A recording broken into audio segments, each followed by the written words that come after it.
Welcome back to another edition of AI Rabbit Holes. This is a video series where we go down the endless rabbit holes of artificial intelligence. And today I have with me Bodhi Gallo. Now, Bodhi is the co-founder of Striker Digital and an expert in local marketing. So, Bodhi, thank you so much for hopping on. Ryan, thank you for having me. Look forward to chatting with you. Absolutely. And today's rabbit hole is going to be all about AI marketing for small businesses, right? Exposing the hype and focusing on AI solutions that actually move the needle in terms of leads and revenue. So, Bodhi, first question I have for you is this. For any small business owner listening or watching right now that isn't using AI, but they want to, they hear it everywhere, what's your advice on where they should start? Advice to start is simply just like replying to your emails with AI is honestly my best piece of advice for people. Like something I've done that's pretty cool is every single email I reply to, I pretty much just screenshot the email and put it in the ChatGPT in this one thread that's learned all of my email responses over time. So pretty much anytime someone emails me, I take a screenshot, put it in ChatGPT, it writes me out almost a perfect response that I respond to people with. There's So got that's to be a pretty more much efficient way you can do that with like there Claude is a Code. more Yeah. efficient way with Claude Code. This is just what I've been doing with ChatGPT for so long. There is a more efficient way. I knew you were going to say that. I was waiting for you to say that. I use Claude Code for different things. It's just I've been using the same ChatGPT thread for like 2.5 years now. Because when we started Striker Digital, ChatGPT came out like a week later, and that's why we've been so successful in the business. Because I remember just like screwing around with Playground on ChatGPT back in the day, and Oh, like yeah. that's why our business has grown so rapidly is because of AI. Yeah, absolutely. So for someone who's asking, like, what about ROI? What's some honest ROI a business owner can expect, not only just from a dollar amount, but from a time perspective of implementing AI? Time perspective, you can save yourself hours a week. For example, so there's something called Open Phone, or it's now called Quo, which a lot of businesses use to answer the phones. What's really cool about Open Phone is like it gives you select numbers that your customers can text you on, or put on your Google Business profile, stuff like that. What's really cool about Quo, though, it integrates with Claude. So, as a business owner, if you're not the one answering the phone and you have sales reps answering the phone, you have an inbound team, whatever you have, you can take, let's say you have 100 calls a week, 100 calls a month. You can take those 100 calls, throw those 100 calls into a Claude project, and then have Claude review those calls for you and make a script for you if you want to improve your inbound service. That's something I recommend everyone does. Like, that's the simplest way of just improving your sales process is throwing it into AI and saying, how could I improve this? Yeah, just Literally a letting simple AI prompt. train from the hundreds of different transcripts, not only from internal meetings, but think of all the sales calls and all the insights it can extract from those transcripts. That's something I do with my sales team on my end. I can't share it here, but Yeah, I have for an sure. I have an artifact in Claude, literally just for sales calls. Yeah, absolutely. So what about the business owner who's anti-AI, right? I'm sure you deal with this all the time where they're just saying, I don't want to use AI. I hate AI. What would you tell someone like this? And are these people you even want to work with? Definitely people I would not want to work with. If I was to work with them, over time I would convince them that they need AI in their business. What really like frustrates me with people like that is they're probably the same people saying the internet wasn't going to change the world, same type of fad. Where usually those business owners, if they're not adapting, their competitors are at a rapid pace and they're just not going to be able to compete. Where like it just makes your life so much easier, whether it's a sales process, like whether it's just replying to customers, employees, or whatever, or even just using it for ideas. Like something that's pretty cool with AI is like the other day, something broke on my fridge. And I literally just pulled up ChatGPT with the video camera and was like, hey, how do I fix this? What do I do? And it literally is just telling me, giving me feedback. So I used to own a junk removal dumpster rental business. And there'd be times like I couldn't get a couch through a door or little things like that. And if I had ChatGPT AI back then with the camera, I would have easily been taken to my phone and been like, hey, ChatGPT, like I'm trying to fit this door through, like this couch through this door. How should I do it? What should I do? Any specific angle? And it gives you real time results right away. Yeah. And then obviously those business owners, they're threatened. They're really resistant to change. They want to just keep doing things as is. But as you and I both know, that's just not going to make it in 2026 and going forward. Yeah. And like the most successful business owners I work with are all using AI, every single one of them in some Absolutely. form of way. And let's talk about that, right? You've helped hundreds of small businesses, if not over 1,000 at this point. I don't really know the ins and outs of your business, but when a new client comes to you who's excited about AI, what are some myths that you have to crush before they just waste their time and money? So we don't get hit with that objection that much when it comes to AI. You know, we actually don't. My biggest issue when new clients come to me is like they don't have CRMs, and my best performing clients have CRMs. So usually the clients who don't have CRMs are just like And that's not using wild in AI at all. 2026, how you can even run a successful local Yeah, business without a they're not CRM. using AI at all. So I literally give them simple tips like create an account on ChatGPT and literally talk to it and talk to ChatGPT and be like, hey, I'm a dumpster rental company. I'm looking for 5 dumpster rental CRMs that can help me improve my business. These are the pain points I deal with, X, Y, and Z pain points every single day. What CRM is best fitted towards me? What's interesting about the SEO game is like what I just said to you 7 or 8 years ago, before AI, I would have wrote a blog post on best dumpster rental CRMs, put an affiliate link on that blog post, and made money on the back end. But those blog posts now are going to AI, and that's the best place to go for this type of stuff. We're going to talk about that shortly, but I want to get broader here in a second. So for 2026, small business owner listening to this, if you were starting a local service business, and you've already done this, Bodhi, but if you were starting it from scratch today, landscaping, cleaning, dumpster, whatever, what would your AI powered marketing stack look like? Great question. My AI marketing stack would be literally Claude and ChatGPT, and I would use that for pretty much everything. What I would use and Replit, big Replit guy. Yeah. What I would use Claude for example, is like I would have Claude make a front end UI for any type of dashboard. Let's say I have a dashboard on sales calls. I would then have that dashboard just for the UI feed into Replit, and then have Replit take all the data from my sales calls and actually like grade them on performance. That's something I do right now. We do the same thing with our client success manager team. It records all of our calls and will grade when a client's churning. So little stuff like that. And for example, that's pretty much my tech stack though. Like literally ChatGPT and Claude. I'm Yeah. not a big fan of just like trying all these AI tools because at the end of the day, like ChatGPT and Claude work best. I was just on a sales call with someone earlier and they were like, well, I can build that website in AI, blah, blah, blah. And I'm And like, do it.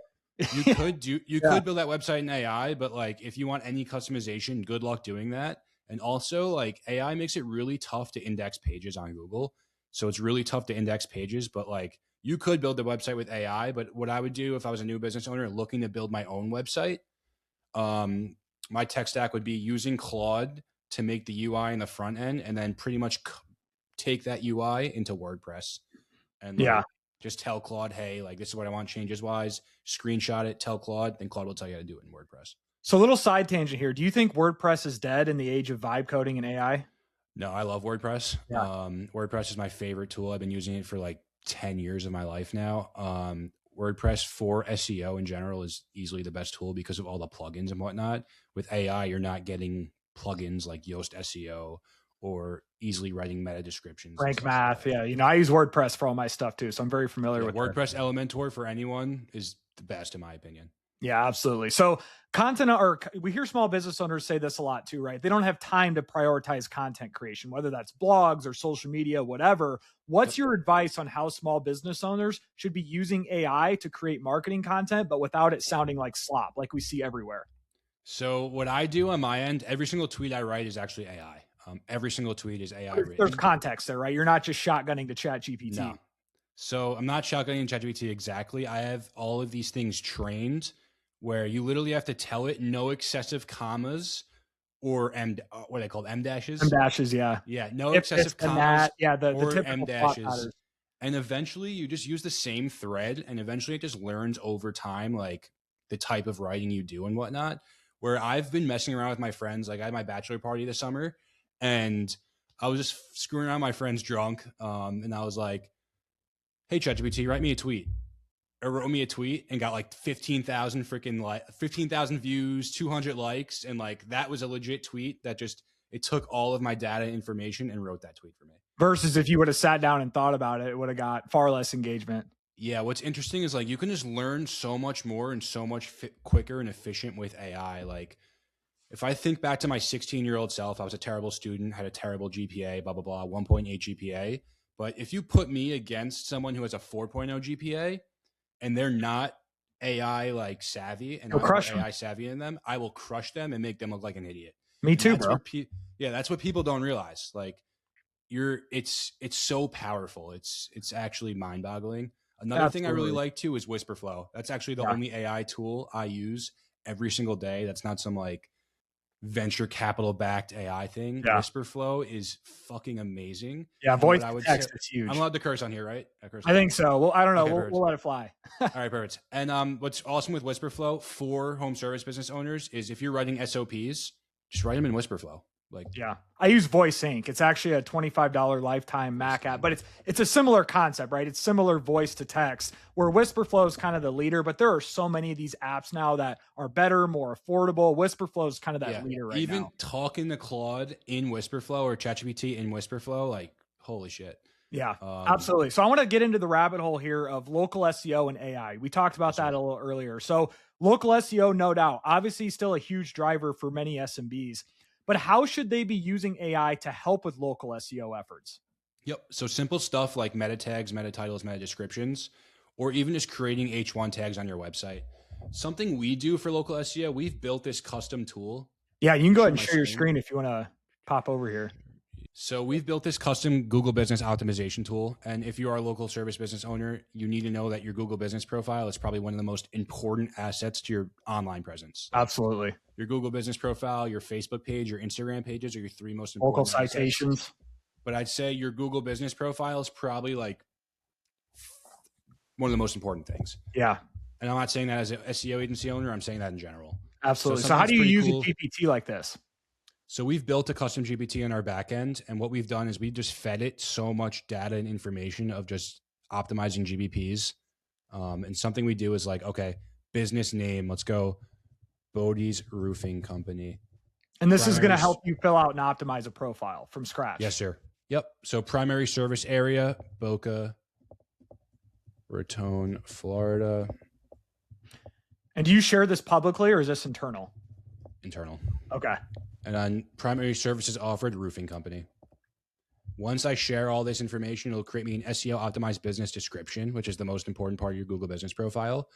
It'll give me Google Business profile, product, service, titles, and descriptions, and then suggested additional services. So if I go like that, and then I'll actually get into this for you too. So it writes me all this for me. And I can actually, are you okay with me showing a Google Business profile? I've done this for you. Just dump it. Perfect. Okay, perfect. So I have this GBP optimizations. So for example, SEO business description, that is right here. Yep. On your so this is just GMB optimization 101. Yes, sir. Very simple, very easy. Simple description. Okay, right there. Next thing is services. We have the core services right there. Boom. If I then go to this profile, edit services, and it's just simple GBP edits. We have all of these services filled out with descriptions that we've made through ChatGPT. All SEO optimized descriptions. Same as that thing with the products. It would also tell us what products we need to build. So let's say it's commercial roof repair. We build out product description, product name, and then a landing page for that product. Yeah. And the nice part about what you're doing with your agency, right? You've worked with how many different industries. So you're literally just templatizing it and then changing the business name, location, et cetera. Yes, sir. Literally as simple as that. Yeah. And it's like we have this ChatGPT so dialed in that like we've optimized thousands of profiles with this one setup. Awesome. Well, let's keep on the local SEO play here. So obviously reviews drive a lot of business. Reviews are super important from a local SEO perspective. How should SMBs use AI to get more 5-star reviews, respond to those reviews, and just basically turn their reputation into a more marketable asset?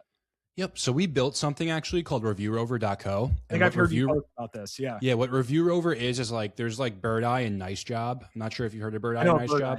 Yeah. Perfect. So we built a clone of Bird Eye. And pretty much what it is any single time someone accepts a proposal, let's say you're a roofing company and we just finished a job at your house, you'll get a text message and email automatically sent to you for the job being complete. What's really cool about ReviewRover and what we did is it'll actually suggest. So if I'm the homeowner and you're sending me that link, it'll suggest me a review to write. And obviously too, in the age of AI, right, it's more important to have actual pictures because Google's so smart, bro. They can track that pixelation data wherever you're taking the photo and including those locations and services in the actual review too. Exactly. So we're actually able to customize the review for you where all you have to do is press click to a photo and click the review because we can actually pick up like, you are a roofing company in Boca Raton, Florida. We will have that written in the review that Bodhi's Roofing did a great job replacing my roof in Boca Raton, Florida. Post a picture, boom. That's posting. awesome. Usually there's just so much friction between businesses trying to get people to review. They don't want to review. They don't have Yep. time. And that just eliminates a lot of the friction. And then we got AI replies on the back end too. There, all you have to do is either you can have it automatically do it, or you could just manually post them yourself, just like an AI reply with, "Thank you for getting your roof done by Bodhi's Roofing in Boca Raton. If you ever need any other roof done, please feel free to reach out." Stuff like that. That's awesome. I'll leave that link in the show notes or video description below. But let's talk about AI search, right? AEO, Yeah. GEO, insert new acronym of the week, I like to say. In my opinion, Bodhi, it's actually a very big, shiny object for SMBs Oh, yeah. and even mid-sized businesses. How do you think business owners should be thinking about AI search? So what's interesting about AI search is similar to when I started back in 2016, where you have to be everywhere now. Like you just Well, it's can't search be everywhere optimization. It's no search longer everywhere search engine optimization. optimization. Yeah. Exactly. And that's where people get confused. Like the game has changed a little, but not as much. Something we're doing on our end to like improve AIO, because there is, or AEO, whatever people call it, there actually is ways to improve it. Some of the biggest ways are just like bigger FAQ sections on your website. So like if you have a home service area page of like roof repair Boca Raton, have a FAQ on that page with like 5 frequently asked questions of like roofing companies in like how much does a roof repair cost in Boca Ratons, for example, stuff like that. Yeah. Citations are very important. Directories, like you said earlier, get listed on as many directories as possible because, like it said, it's everywhere now. So AI is pulling from all these different directories, not just from Google. So if you're listed on Yelp, BBB, local chamber of commerce, the 3 biggest ones that are in Google business profiles, might as well get like listed there because your rankings will improve on AI SEO. Yeah. And Other there's thing so is many easy Reddit. ways to do that. But yeah, go ahead what you were saying. Reddit is huge. Yeah. Reddit is huge right Especially now. local Reddit now. Yeah, Reddit is huge for local. There's a tool called Cinder.ai that Connor Schaller built, a good friend of mine, where we have it set up where, okay, if someone's looking for a roofing company, I'm going to keep using Boca Raton as an example. If someone's using a roofing company in Boca Raton, Cinder will actually shoot you a message that someone's looking for it. And then if you spam the comments with Bodhi's Roofing, Bodhi's Roofing, Bodhi's Roofing, that actually helps AI search a ton. So Reddit, Quora are the 2 biggest. Yeah. And then Facebook for just like manipulating Facebook AI groups too. search. Yeah. Yeah, it's never been better for an SEO, especially on the local level. On the national level, like you're getting hurt, but local SEO, it's never been better to be in because manipulating the algorithm is way easier than it was 3 years ago. Which is kind of unfortunate in my opinion, but you got to play the game, right? There's no way around it. You got to play the game. And what people don't realize is like SEO is black hat at its core. For sure. Like everyone always has like the white hat, black hat. Yeah. Like And they try to be argument or whatever. noble and do things the right way, what Google says, but Google's lying to us every single day. Google's lying to us anyway. So people always get stuck in that. And it's like, at the end of the day, you got to do what's best for your business because you are manipulating the Google algorithm. Yeah. You know? You just got to make money for yourself and your clients at the end of the day. There's no other way around that. Exactly. That's a whole other rabbit hole. So do you see a world soon, Bodhi? I'm curious on your thoughts here. Do you see a world soon where traditional map pack SERPs, right, the typical 3 locations, goes away and just becomes AI generated? It's tough to say because of reviews. It's a great question. It's tough to say because of reviews. Like I can't see Google just getting rid of people's reviews because at the end of the day, your reviews don't only help your ranking, but they help your social proof. Yeah. So if you're looking to hire a HVAC company and you're going to pay $10,000 for a new unit, you're going to want to see reviews of a company. And I can't see Google taking that away because of the amount of money that's generated from Google Maps and Google Ads for their business and brand. That's what I always think too. It's like 60 to 70% of Alphabet's total revenue, but you never know, man. Maybe there could be a world where they integrate reviews inside the AI search results. Which they're doing already. And it's the same ranking as the map pack. Like they always correlate with each other. Yeah. The way people are searching now are different though. So instead of it being something like roofer near me, they're like, I am searching for a roofing company in location. Way more long tail now. Way more long tail now. And the way to fight the long tail and get ranked for the long tail is actually writing blog posts again, which some people say blogs are dead. To a point, they're not dead anymore. Top of funnel national blogs are dead, I would argue. Exactly. So the way to write blogs now with AI, let's say, is you have, I call this a money page. So, okay, let's say your website, you have a page on your website that says roof repair Boca Raton. I would then write a blog post on the back end on a blog section on your website and talk about like why you should get your roof repaired in Boca Raton before the summertime or something. What I would then do with that blog post is I would link it back to the money page, roof repair Boca Raton.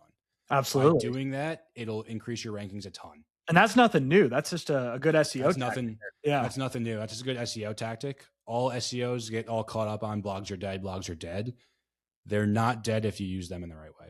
I completely agree with you. I want to talk about ChatGPT ads really quickly here. That might be the Yep. next shiny object for small business owners to chase. Well, how do you think this is going to play out in the SMB world? Is it worth the investment? We've seen rumors of I think anything's worth $50 per trying. CPM. Yeah. So how do you think about ChatGPT ads? I think everything's worth trying. I think ChatGPT needs to run ads because I know they burn a ton they're of running money. out of money. Yeah. They're running out of money. And my personal opinion on ChatGPT, it's going to be like Yahoo or AOL of the AI space. I agree. Like the .com bubble. But I mean, it's worth trying. I'm definitely going to try it when it does come out. I've actually had customers get like invites from ChatGPT to run ads on ChatGPT. When it does come out, we will be experimenting with it because why not, you know? Right. And something to note too, like we saw this with Meta ads, well, previously Facebook ads, we saw it with Google ads. Those early players in the ad space, I mean, they got in way before it was expensive, competitive. And I mean, I know people, they made millions from that. Yeah, no, me too. Yeah, me too. Like my mentor who got me all into this, he was the CTO of DoubleClick. Oh yeah, I remember DoubleClick. Yeah. And DoubleClick pretty much created Google Ads, like at the end of the day. Yeah.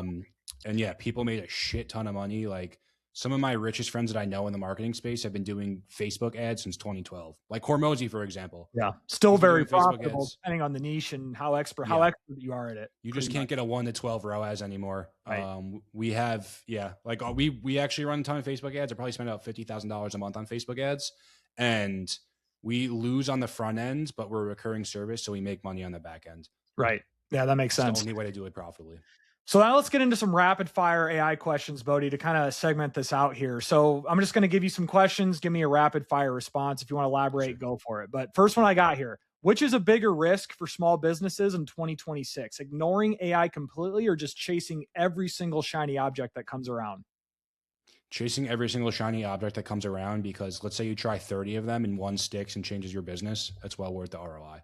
Yeah, I completely agree with that. So in 2027, will local SEO still exist as we know it? Kind of what I asked previously. The game's ever changing. You know, like people have been saying SEO is going to die since 2006. As long as I've been in the game, since 2016. I mean, at the end of the day, like I said earlier, it's never been easier to manipulate the algorithm, but like it's only going to get harder over time. Do you see a world where like ChatGPT and Claude start adding map packs and a review system and things like that? Yeah, I would love for them to do that, honestly. Yeah. Yeah, I agree. So one tool, right? What's one tool every small business owner should be using right now? ChatGPT.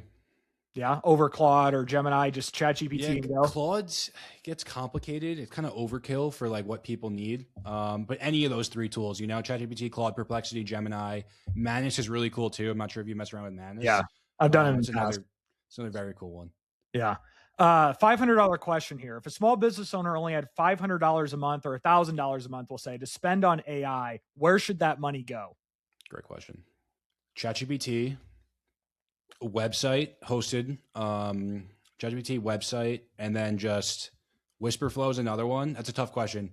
I'm not sure the right answer to that, but like pretty much like for me, I'm so black and white. It's like I only use Claude, ChatGPT, like I only use the forms. Whisperflow, stuff like that. But otherwise, I wouldn't do an AI website builder because they're really tough to index on Google. SEO wise, you're going to have to make it up in the long run. And we always hear that, right? All these vibe coders everywhere on X and YouTube and whatever, they post these cool vibe coded websites, but they don't have marketing backgrounds. The vibe coded websites are great for landing pages if you're running something like Google ads or Facebook ads. For SEO, they don't get indexed. That's a good tip. The point I was trying to make is that people are so big on vibe coding, but they have no marketing knowledge behind vibe coding. So it's like you can build all these things, but if you don't understand how to market it and make money off of it, what's the point? Yeah, no, I agree with that. What Greg Van Horn's doing with Z-Scorch is pretty cool, though, with the vibe coding. I don't know if you saw that. I don't know. I'll have to look into that. But last question I had for you here is, this is all great, right? AI, automations, whatever. What part of marketing going forward should small businesses never hand over to AI? Probably nothing, in my opinion. Even testimonials, reviews, any of that? I mean, reviews, like people should write your reviews in AI, you know? Yeah. Testimonials, same thing. Just like you just can't be blatantly obvious with it. Like you can't have every single question you answer with AI look blatantly obvious. It's about training your LLM at the end of the day. Tough question again. I'm not too sure to answer that, but like honestly, I would hand everything over to AI because it can prove everything. I remember when like ChatGPT first came out and I was running Google ads for my dumpster business. I was literally having AI write all the freaking descriptions, Oh all the yeah. headlines. And now it's funny is Google ads will actually do that for you. Which So that's a whole other rabbit hole, bro. The yeah, Gemini and the Meta in-app AI is actually terrible. It's better if it's you're actually terrible. using it externally. Yeah. So I would just implement all that stuff myself. Like I wouldn't just like blindly go into it. I would watch YouTube videos of other people doing this already, giving you tips and tricks on how to do it. And then I would implement it myself. So yeah, that's the answer. Is like I would go to YouTube first, see like someone who's really having success with it. And you could tell he's having success with it. He's not just taking videos of it and then implementing that in your business, what you learn from him. Absolutely. Well, Bodhi, this has been fun. If you had one concluding thought for any small business owner listening or watching to this, what would that be? Implement AI as quickly as possible. Don't go crazy with it, but definitely just start with something like ChatGPT or Claude, answering emails simply, and then going from there. Absolutely. Awesome. Well, Bodhi, where can people follow you online to learn more about what you're doing? People can follow me on Twitter at iRentDumpsters. You can follow me on Instagram at Bodhi Gallo. And then you can follow me on YouTube at Bodhi Striker Digital.